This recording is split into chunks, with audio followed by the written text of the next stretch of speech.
Selamat datang di Edo CF, tempat di mana kisah tak biasa menjadi nyata. Kisah ini terinspirasi dari kejadian nyata.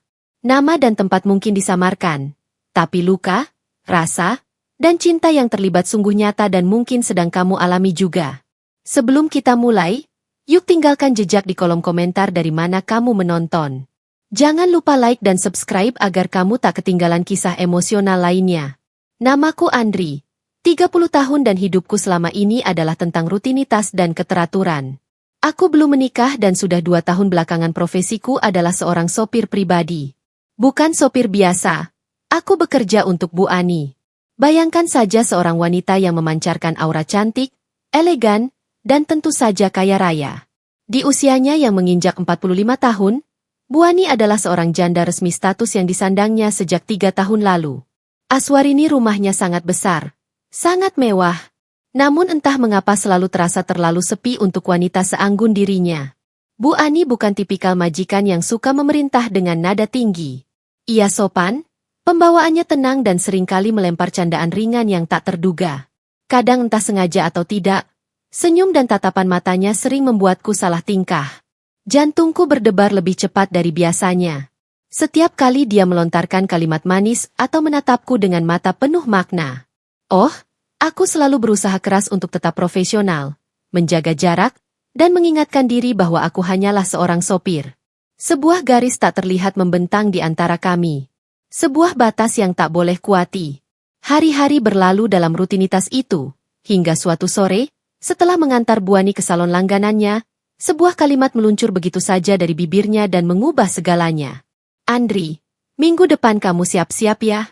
Kita mau kembali liburan. Kamu ikut, Ibu. Aku terdiam bingung. Logikaku langsung berasumsi. Saya, Bu, bawa mobil ke sana atau gimana?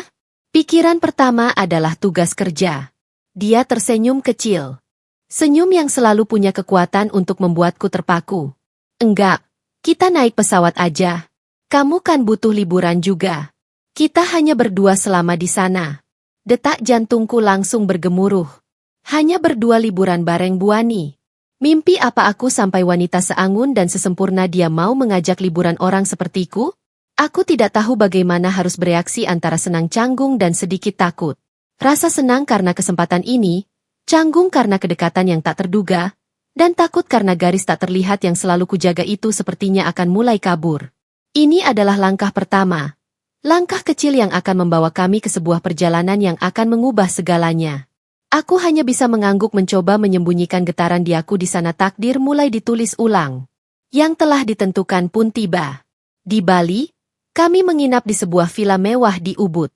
Dikelilingi hijaunya alam dan ketenangan yang mendalam. Suasana villa begitu eksklusif.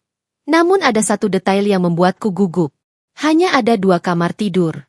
Malam itu, setelah makan malam, kami duduk berdua di teras villa diterangi lampu temaram dan suara jangkrik malam. Udara malam Bali yang hangat terasa begitu intim. Bu Ani memecah keheningan. Bahyu, katanya pelan, suaranya lembut seperti bisikan angin. Kamu selama ini perhatian, sopan, dan jujur. Aku nyaman selama kamu bekerja. Aku kaget. Jantungku berdebar begitu kencang sampai aku bisa merasakannya di telingaku. Aku mencoba menenangkan diri. Saya cuma berusaha profesional, Bu. Dia tertawa pelan. Tawanya renyah dan menenangkan. Profesional. Bahkan waktu kamu sigap ambilin selimutku waktu kedinginan itu lebih dari sekadar profesional Andri. Aku perhatikan kamu selalu peduli denganku dan aku sangat menghargai itu. Aku tak bisa menjawab. Matanya terlalu dalam seolah mengunci pandanganku dan membaca semua pikiran yang coba ku sembunyikan. Hari kedua kami berdua pergi ke pantai. Aku mencoba mencairkan suasana dengan candaan. Hati-hati, Bu. Nanti kulitnya gosong. Padahal saya suka warna kulit ibu sekarang loh. Dia tertawa dan mencubit lenganku pelan. Kamu ini sudah pintar merayu ya. Sore itu adalah momen yang sangat mengejutkan. Saat kami duduk berdua di balkona, dia tiba-tiba bersandar di bahuku. Aku ingin menolak. Takut dia marah. Atau menganggapku kurang ajar. Tapi kalau dibiarkan, bagaimana aku mengendalikan detak jantungku yang sudah tak keruan? Andri, kalau aku minta, Kamu jangan jadi sopirku lagi. Tapi aku buat sebagai teman. Kalau bisa lebih dari itu, apa kamu mau? Kalimatnya meluncur begitu saja tanpa keraguan. Aku diam. Mungkin terbawa suasana. Aku coba memberanikan diri. Pelan-pelan ku genggam tangannya dan ternyata dia tak menolak. Dia membiarkan tanganku menggenggam jemarinya. Bu, kalau saya boleh jujur, dari dulu saya sudah kagum sama ibu. Tapi saya takut. Dia memandangku lalu tersenyum. Senyum yang menggetarkan duniaku. Kenapa takut? Aku cuma wanita biasa. Bahkan selalu kesepian. Kalimat itu meluncur begitu saja dari bibir Bu Ani seperti bisikan yang menghantam dadaku pelan tapi terasa sangat dalam.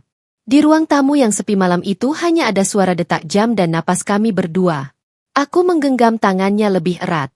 Saya takut karena saya sadar posisi saya. Bu. Cuman lelaki biasa dan hanya seorang sopir. Sementara Bu Ani, wanita yang berwibawa dan punya segalanya. Dia menarik tangannya sebentar, tapi bukan untuk menjauh. Ia justru meletakkannya di pipiku. Tapi yang aku butuh bukan itu, Andri. Aku cuman butuh satu hal. Apa itu, Bu? Tanyaku pelan. Dia menatapku. Aku cuma butuh seseorang yang tulus sayang denganmu dan tanpa pamrih. Aku tak menjawab. Aku hanya mendekatkan wajahku. Tanganku bergerak perlahan, menyentuh rambutnya, lalu memeluknya dalam diam. Dan itu untuk pertama kalinya. Bu Ani tidak hanya membalas pelukanku. Malam itu hujan turun deras di Bali. Kami berdua duduk di sofa. Lampu ruang tamu sengaja kami redupkan. Pelukan tadi menyisakan kehangatan aneh di antara kami. Tidak ada ciuman, tidak ada kata cinta yang terucap, tapi semuanya terasa lebih dalam dari itu. Seolah ada benang tak terlihat yang mulai terajut mengikat dua hati yang sebelumnya berada di dunia yang berbeda. Kalau kamu terima tawaranku, kamu nggak akan jadi sopir lagi. Tapi kamu akan ikut aku ke Manun. Bukan hanya mengantar, tapi untuk menemani. Mau? Aku mengangguk perlahan terbuai oleh suara hujan dan kehangatan di sampingnya. Kalau itu yang ibu inginkan, saya siap aja, Bu. Dia tersenyum kecil lalu menatapku lama. Tatapan yang mengunci jiwaku. Berarti mulai besok kamu tidur di kamar tamu dekat kamarku. Yah, aku terdiam. Jantungku berdetak lebih cepat seolah ingin melompat keluar. Apa nggak salah, Bu? Tanaku gugup. Enggak. Biar aku tahu kamu selalu ada di dekatku. Setelah Bali, hari-hari mulai berubah. Rumah yang biasanya hening kini terasa lebih hangat. Penuh dengan interaksi kecil yang bermakna. Bu Ani kini sering membuatkan kopi untukku.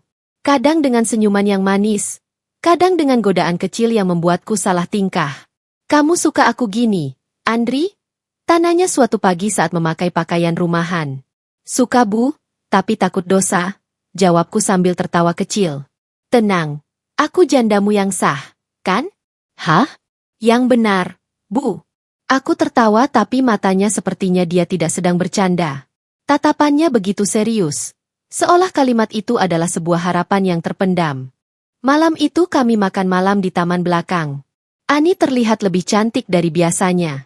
Angin malam membuat rambutnya tergerai lembut dan dia mengulangi pertanyaan itu lagi. Andri, seandainya aku minta kamu tinggal selamanya, bukan jadi sopir, tapi jadi pasangan hidupku. Kamu mau nggak? Aku menatap wajahnya lama. Tak ada lagi keraguan di mata ataupun hatiku. Keraguan tentang status dan perbedaan kami seolah lenyap oleh kekuatan perasaanku. Kalau itu bisa bikin Ibu Ani bahagia, saya siap, Bu. Ia tersenyum lalu menggenggam tanganku. Mulai malam ini aku anggap kamu milikku, tapi bukan karena kamu kerja sama aku, tapi karena kamu yang pilih sendiri. Bagaimana? Aku balas tersenyum. Saya nggak cuma milik ibu, saya juga cinta sama ibu. Dan malam itu untuk pertama kalinya aku tidak merasa kecil. Karena wanita yang selama ini kulayani sebagai majikan kini memintaku untuk menemaninya seumur hidup. Setelah hari itu kami makin dekat. Hubungan kami bukan lagi sekadar majikan dan sopir. Memang belum berstatus pacaran secara resmi. Tapi di antara kami sama-sama punya rasa yang tak terucap, namun sangat terasa. Suatu sore saat kami santai di balkon, dia tiba-tiba pegang tanganku dan berbisik.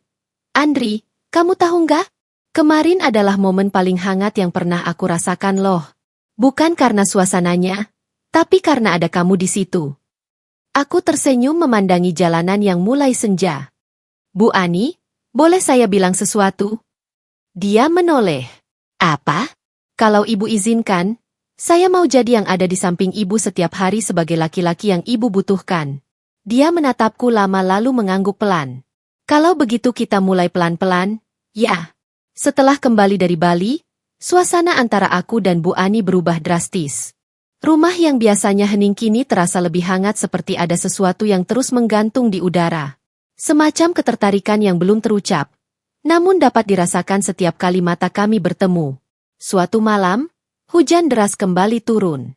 Aku baru saja mengantar Bu Ani pulang dari arisan. Saat hendak pamit, dia tiba-tiba berkata, Andri, malam ini jangan pulang dulu. Temani aku ngobrol, ya? Aku sempat ragu. Tapi dia sudah duduk di sofa menyeduh 2 gelas teh. Rambutnya masih basah karena gerimis tadi dan dia memakai baju santai yang malah membuatnya tampak lebih menawan di mataku. Kami duduk cukup dekat. Awalnya hanya bicara ringan. Tapi kemudian dia menyandarkan kepalanya ke pundakku. Kamu dingin ya? Tanyanya. Aku menggeleng. Enggak, Bu. Saya sudah biasa kok. Namun tangannya tiba-tiba memegang jemariku. Suara hujan deras jadi latar yang sempurna saat itu.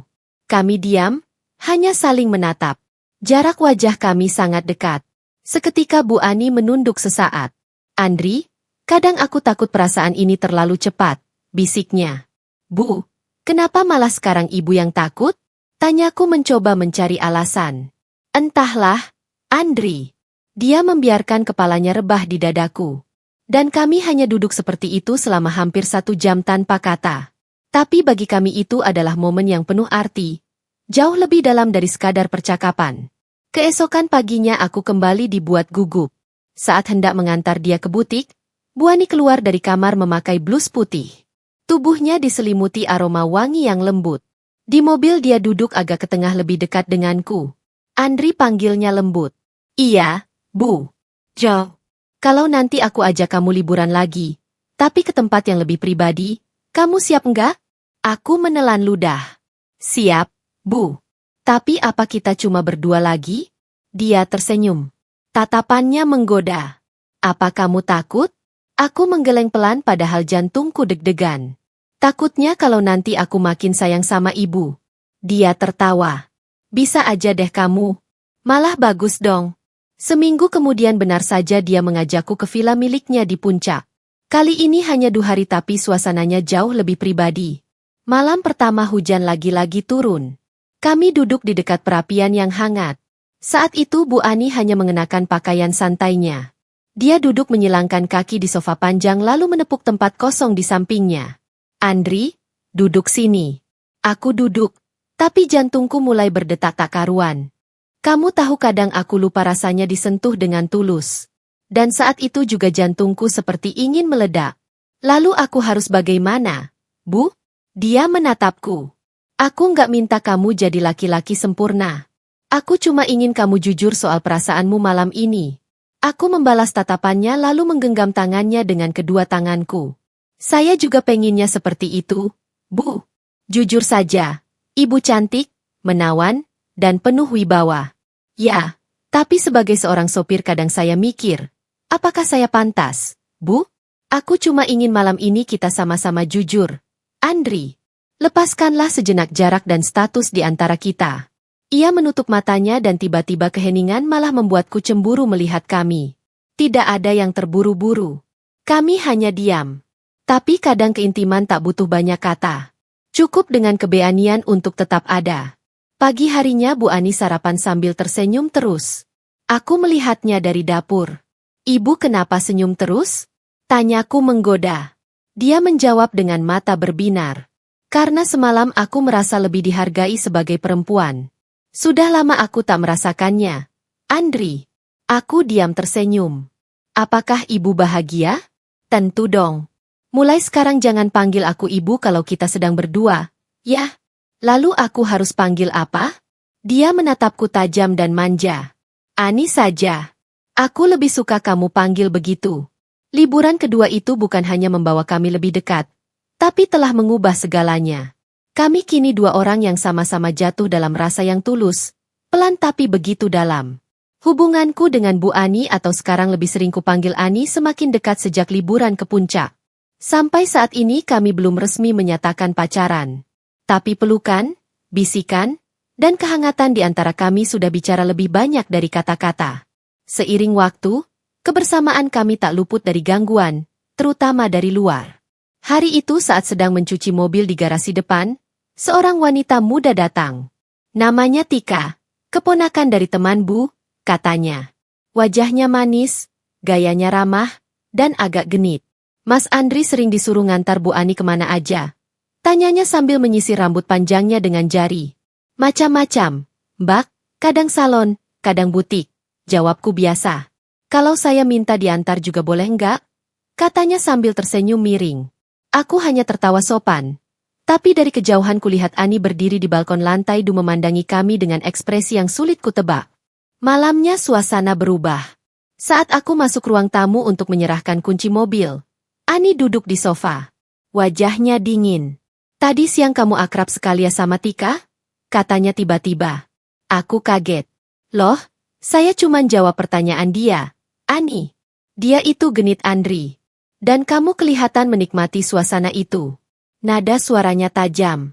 Ini pertama kalinya dia bersikap seperti itu. Aku duduk di dekatnya. Kamu cemburu? Tanyaku pelan. Dia menatapku, matanya berkaca-kaca mungkin. Tapi aku juga bingung. Kita ini apa? Andri? Aku nggak punya hak cemburu, kan? Aku menarik napas dalam, lalu ku genggam tangannya. Kamu punya hak, karena aku milih kamu, Ani.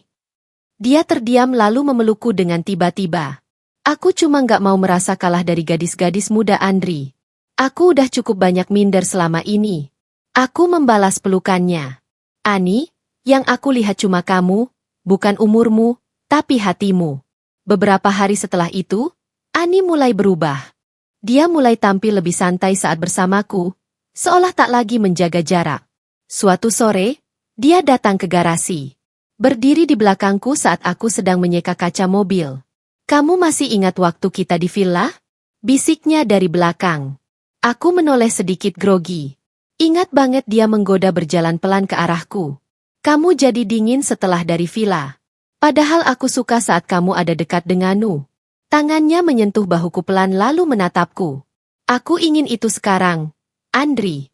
Dan saat itu ia membisikkan di telingaku. Jangan buat aku merasa kehilangan lagi. Andri, aku terlalu sayang sama kamu. Itu kalimat yang membuat bulu kuduku merinding. Bukan karena takut, tapi karena campuran antara rasa memiliki dan hasrat yang tak tertahankan dari seorang wanita yang selama ini terlihat tenang dan elegan. Malam itu saat kami duduk di balkon, Ani bersandar padaku sambil memeluk lengan kiriku.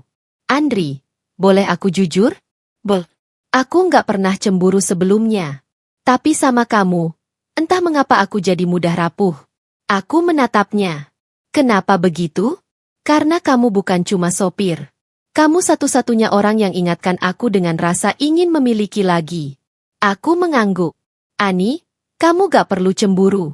Aku bukan remaja yang gampang tergoda. Aku mungkin cuma sopir, tapi hatiku udah miliki sepenuhnya. Cinta kadang muncul diam-diam, tapi cemburu datang seperti badai. Dan lewat badai itulah kadang kita baru sadar bahwa rasa itu memang sudah terlalu dalam. Dan Bu Ani, wanita yang dulunya hanya kuantar ke salon atau arisan kini selalu mencari kehadiranku setiap malam. Bukan karena kesepian, tapi karena rasa takut kehilangan. Aku pikir semuanya akan berjalan tenang setelah aku dan Ani semakin dekat. Tapi ternyata kebahagiaan kami belum benar-benar utuh.